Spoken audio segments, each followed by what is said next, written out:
dungeon crawl. So it has that Dark Souls kind of feel really well. I'm not sure if you're familiar with the video games at all. Yeah, I've played it a little bit. It's got that same kind of not hand-holdy, unforgivable, or unforgiving kind of sense of overcoming once you do finally beat that boss. Wow. So how does it play, actually? So the card game, so you have a player tile that you would get to move and shuffle your characters around. It comes with 4 characters, the Assassin, Sorcerer, Knight, and the Herald. And all the player turns are simultaneous. So you'll all be figuring out how you want to go and attack or how you want to move. And then the opponents on this side, you fight pretty much across the board. Okay. So this is one of the bosses, the Wolnir, and his hands and all that kind of stuff moves based on a deck of cards similar to the board game.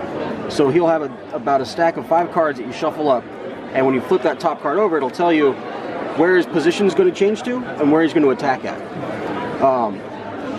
And it's a deck building game, so that when you pick a character and you start out, you have a deck of cards that has your various equipment and your talismans and your armor and things like that, and then it has a cost down there. So you have resources as well, and so you spend those resources to make the attacks with the weapons that you have in your hand.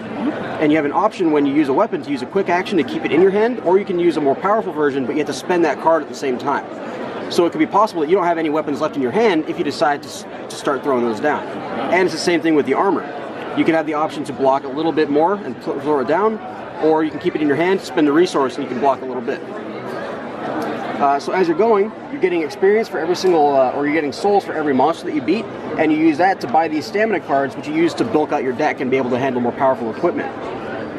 The more equipment, or the more bosses and the more encounters you beat, the more different kind of equipment cards you get. So people that are familiar with the video games will see a lot of these things that look familiar to them. Katarina armor is a really big one. And it's a dungeon crawl type of game, where up here is the exploration board.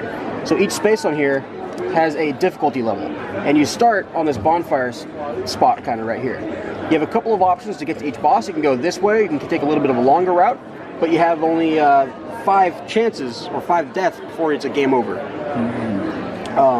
So when you pick out which spot you want to go, you'll flip over one of these encounter cards, depending on what levels it's at, and you'll place it down there, and this will show you how many monsters you're going to be fighting based on how many players you have.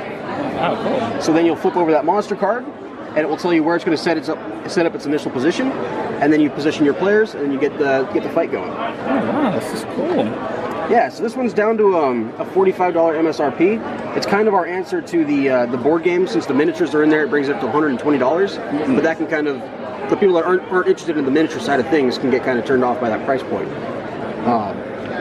So the card game brings down to $45, and then we're also planning on different kinds of versions of the board game to make it a little bit more slim. And this over here is similar. Does that go with? So these are 2 separate things. Okay. It's the similar kind of mechanics, where it's a 1 to 4 player fully cooperative, and you're trying to crawl through the dungeon. You get a certain number of respawns before that hard reset. Okay, this is cool. And this is going to be out, or is it out now? So this one's coming out March 16th. March 16th. And the board game has been out since April 20th of last year. Okay, wow, this is impressive. And for the board game, we have a lot of expansions planned as well. You can take a look at our Kickstarter page. We have about 19 additional SKUs coming out, and it'll range from things like patting myself on the back. Bosses on giant 120mm bases. It'll be player expansions. You can get every single character class from the video games. Exploration packs. You can get like the Deep Root Basin and all the monsters that come with that, and all the tiles. A lot of different stuff planned for that as well. Oh, wow. Thank you. Yeah. This is